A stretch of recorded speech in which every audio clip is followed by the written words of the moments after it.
What's up, guys? This one's going to be maybe a challenge. It might not be. It might be kind of easy, but this is a less clickbait title, and more or less something I think is very relevant and important to everybody to understand. The Rise of Corporatism. Now, I'll just start with a quote, Thomas Jefferson quote. What's the specific quote? I don't know what he says, but he says, first by inflation, he says he thinks banking institutions are more dangerous to our liberties than standing armies. First by inflation, then by deflation, they will come to own the land our fathers conquered. Corporatism. So the rise of corporatism does have everything to do with banks. Banks are actually, well, it actually has a lot to do with a lot, but banks are like most of it. Or they're not, okay, they're a lot of it. Okay, so first, just like Thomas Jefferson says, inflation, deflation. So, you know, for that to even happen, we would have to, for that to even affect us, inflation and deflation of the money supply, they would have to control the money supply and we'd have to be using it. You know what I mean? Like, that's the only way it could affect us. If we're using it and well, really only if we're using it, you know. If they were just affecting some money supply that nobody used, it wouldn't matter. But we were using it, and this plays a large part in it all. And so, but before we begin, let's just go over the fractional reserve banking scam because it really is relevant. So the original business model of banking was people bring their gold to the bank holds it for a certain amount of time. The bank gave that person a banknote that says you can bring this back. Sometimes they had like a certain, I don't know, expiration date or something like that. Like the bank was allowed to hold it for a certain amount of time. This is actually part of something they call full reserve banking, where they'll give you a receipt, but it says you have to let the bank hold on to it for a certain amount of time. So they could loan out the gold to other people and charge them interest to make a profit, and then give you a little bit of that interest there, that profit, what are you gonna call it? It's really, they could charge somebody 5%, give you 4%, they keep 1%, that's a profit for them. But the thing that happened was, when people brought their gold to the bank and the bank gave them receipts, people started using those receipts as money. And the bank saw a perfect opportunity to, instead of giving out actual physical gold, they saw a perfect opportunity to just print more of those receipts, since everybody's using them as money anyway, and just give those out as loans instead of the actual gold. So what happened was, you had a certain amount of gold, a certain amount of receipts given for that gold, and then on top of that, the bank just started creating a whole bunch of these other receipts, and people were using that as money. So there's only so much gold, way more receipts, and people were using those as money. You see what I'm saying? So that's inflation of the money supply, you could say, and that does affect people if they're using it as money. So first by inflation, then by deflation, they will come to own the land our fathers conquered. Okay, so how did that happen? Well, corporatism, first by inflation, then by deflation. So how does this work, man? This is a whammy. There's a thing called the business cycle, and you can actually go look up a chart. Look it up since the creation of the Federal Reserve, since the United States started borrowing money from the Federal Reserve, which is a bank, and go look it up. It looks something like, I don't know, something like that. I don't know, they got a little weird thing. I don't know if that's the value of money or what it is. I don't know. There's a thing called business cycle. I'll just leave that as an example, what it might look like. I don't actually know what it looks like on a chart. I really don't care because I understand the economics behind it. It doesn't really matter. So what's happening is inflation, increase in money. Money is abundant. This actually happens by the banks lowering the interest rate of the loans. And when they lower the interest rate, people are more inclined to borrow money. Oh yeah, and by the way, they're creating it when they loan it out to people. Like I said, they print the receipts, they loan it out. That's what they do. It's called fractional reserve banking. See, full reserve banking was if people gave them the gold and they actually gave out that actual gold, then they're actually giving out gold and they need to get that gold back. That's what it was. Fractional reserve banking, they say, oh, we could create a whole bunch of receipts and we don't have to have a fraction of what these receipts say, in actual reserves. So fractional reserve banking, it's a big scam. That's what it is. It's a bunch of baloney. People should already know about that. That's all over the internet. People should know about that by now. But what's happening is inflation and deflation of money supply. In 1913, when the Federal Reserve was created, the Federal Reserve, the privately owned central bank, when it was created, the United States started borrowing money, and people, in large part, started using the Federal Reserve notes as money. Before that, I actually watched a documentary the other day. I didn't actually know this, but before that, there were just all types of different banknotes that existed. Like all these banks had their own different types of paper banknotes that said, "Oh, worth this much gold." And then before the Federal Reserve was created, there's actually a panic, and everybody went to the banks to go get the gold, and they found out there was actually no gold. They're like, "Oh crap, there's no gold." And everybody had all these banknotes, but there was just only a few people. The first few people that came in, they get the gold, could get any gold because there was way more paper there or receipts than there was actual gold. So I didn't know that until a couple of days ago, actually. And so the business cycle, though, is inflation, deflation, inflation, deflation, inflation, deflation. And so they lower the interest rate, and when they lower the interest rate, people, they'll take out loans because it's, you ain't got much to lose. You're just gonna borrow money, and you could use it for some reason, some way, and hopefully get it back. And if the interest rate's really high, you're kind of like, okay, if you can charge me all that money just to borrow some money, I don't know. So people are less inclined to borrow money then. So when they're more inclined, more people borrow money, money's created, comes into the economy, inflation happens. When the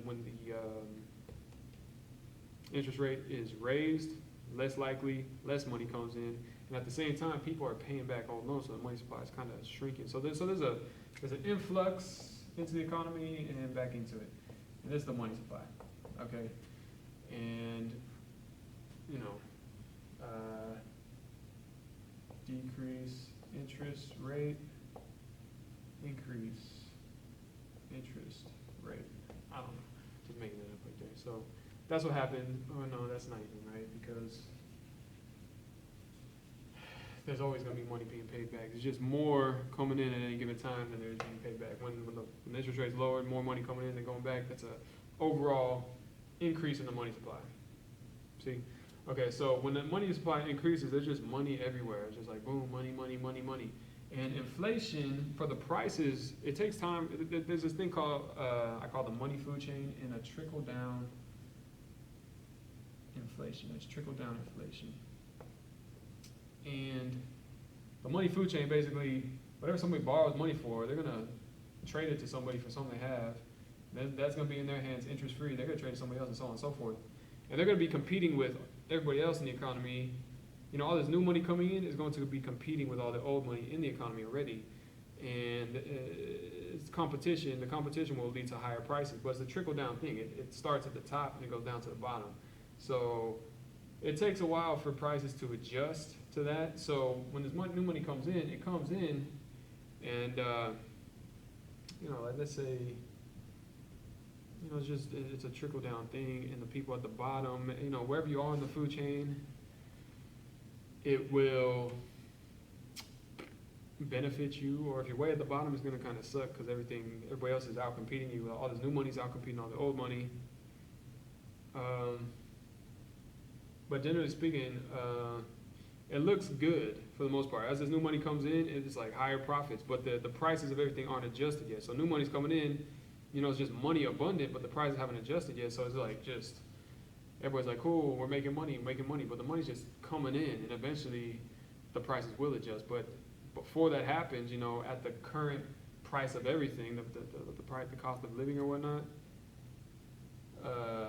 it looks good. It looks good. It looks like there's just constant growth. And that's because there's constantly money coming in. That even if the prices are adjusting, there's still more money coming in, and it's still, it's still, like I said, it's going to be a doozy. you know what I'm saying? So money's coming in, the money food chain.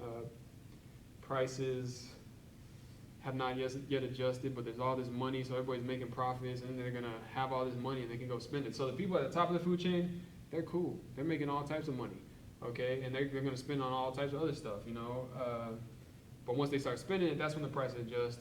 But if money keeps coming in, out-compete that stuff, it'll keep going, and it keeps looking like prosperity. And that's what happens. So all these companies can make profits. They can use those profits to innovate, create new products and stuff.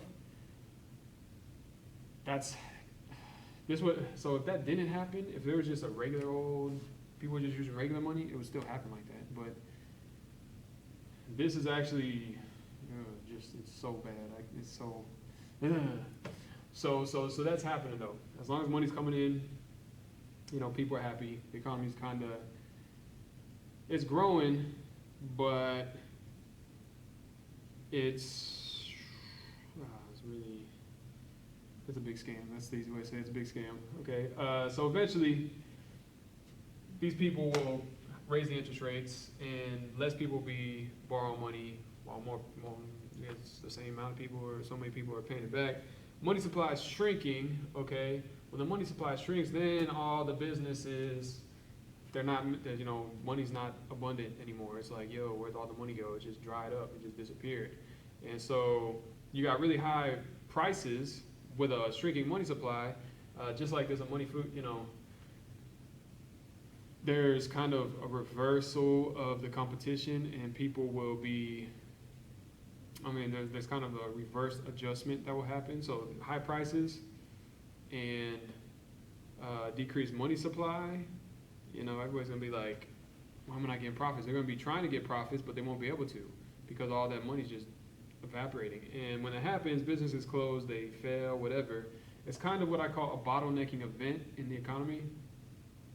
I'm kind of skipping over parts here, but yeah, there's kind of a reverse adjustment period. It's kind of like a deflationary thing. I don't want to say it's a deflationary food chain because it's not. It's just a readjustment to the lack of money. If you want to stay in business, you're gonna lower your prices, and that's what's gonna happen. And sometimes you lower your prices, you still can't make money. So a lot of businesses will fail. And it's kind of like a bottlenecking event. If you're familiar with biology, there's bottlenecking events where just a lot of they call them specimens or, members of a species will die off except for a couple. And it's like a bottlenecking event in economics. A lot of these businesses will fail because they can't make their money. They can't make profits like they did before. And so all those businesses die, but a few will survive. And when they survive, this downturn right here, they're still up and running whenever inflation happens again and the economy goes back up. They're still up and running. They're already established as a business. They survive the bottlenecking event. So when they lower interest rates again, guess what happens? More money comes in, profits again, but this business already has a dominant position. It's already dominating the market. So if anybody else tries to get into this market, they could just literally outcompete them by lowering prices or whatever, because they have because they can, because they're already established. They have that ability. So that happens again, and it goes up, and okay, so this market's dominated. Other people will try to start new businesses and try to come into different markets, even create different markets, new niches and stuff like that, right? They'll go ahead and they'll try, but these guys who survive, they're dominating whatever freaking market it is that they're in. Kmart's, Walmart's, cell phone companies, just stuff like that, cable companies, whatever. Those, of course there's certain companies that have just developed, this business cycle has been going on for about 100 years, so it probably did play a part in like almost all of them.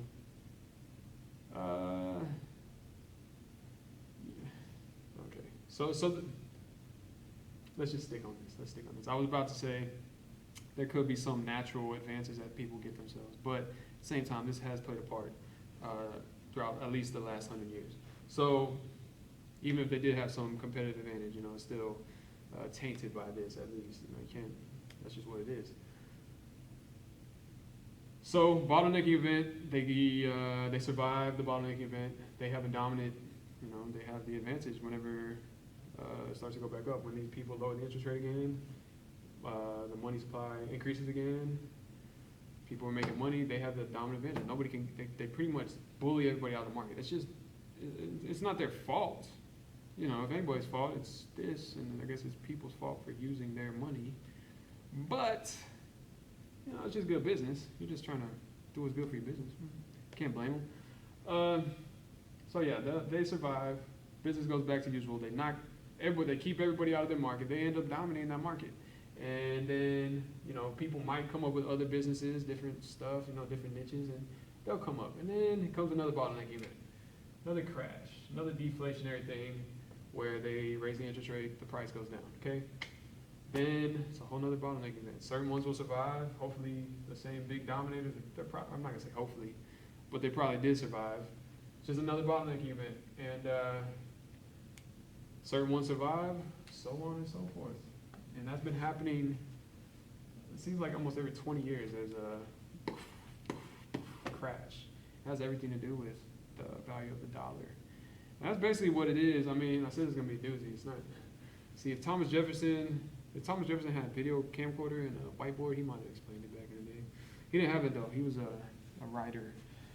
You know, it's possible to write it, but it's also kind of tricky a little bit. But that's generally what it is. As long as you got that concept in your brain, you kind of understand what it is. It's fluctuations in the money supply, and then changes in the value. I talk about relative value and supply of the money. It has to do with how much stuff people are willing to trade for the money, or how many. Okay, so there's a low supply of money and a big demand for it. Let's just say stuff. Then people are going to be competing to get their hands on it by offering stuff. They're going to be making offers. They're going to be offering more and more stuff trying to get their hands on it. Okay, so the more competition there is, the lower supply, the more competition there is for it. So, and the competition is in the form of people making offers for it of stuff. And so lower supply, more stuff being offered.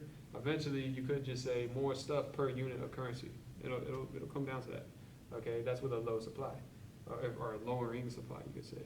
If you increase the supply, there's a big supply, or you increase the supply, there will be less competition for it because there's just so much money, and then less stuff per unit of currency eventually. And that's just general how the value is going to change. Relative value of the money, more stuff per unit, less stuff per unit. But generally speaking, though, when the money comes in, there's this trickle-down inflation. There's this money food chain trickle-down inflation. That's actually how it comes in. Certain people that borrow money, they might or might not be able to pay it back. They might go into debt. But once it gets put in these hands, debt-free, they'll then go trade it to other people. Compete with the old money. You know what I mean? And but generally speaking, that is what's going on. That's how we got the rise of corporatism. These certain companies survive these bottlenecking events created by the fluctuations in the money supply, the inflation and deflation. And they come to own the land our fathers conquered. They come to own all these markets. They control the markets. They dominate them. You cannot outcompete Walmart. You can try. You might be able to, but I highly doubt it. Like AT&T. Who can beat AT&T, dude? They got everything. So the rise of corporatism, this is how it happened. I'm not sure if that was the clearest explanation, but I think it'll do. It gets the main ideas across, right? And so my whole channel, I'll talk about how we can use anything as money. Literally, there's no point in using this stuff as money. I already made a whole video about it. I don't feel like re-explaining it. And, so you could blame it on the banks, but you could also blame it on the fact that we've been using their money. They can do whatever they want with the money. If we don't use it, it doesn't affect us. You know what I mean? After all, it's their money. It's their paper. Why are we using their paper as money? That's dumb. It really is. So, central banks, their money, stupid. Don't use these bankers' money. They're going to keep fucking us around with their crazy freaking stuff. You know what I mean? The solution lies in learning that you can use other stuff as money. That you do not have to use these bankers' money. It's like, I use this analogy. People can use Pokemon cards as money. But that would be stupid. Why would it be stupid? Because the people who create Pokemon cards can just literally create them willy-nilly. These bankers do the same thing with these fiat currencies, dude.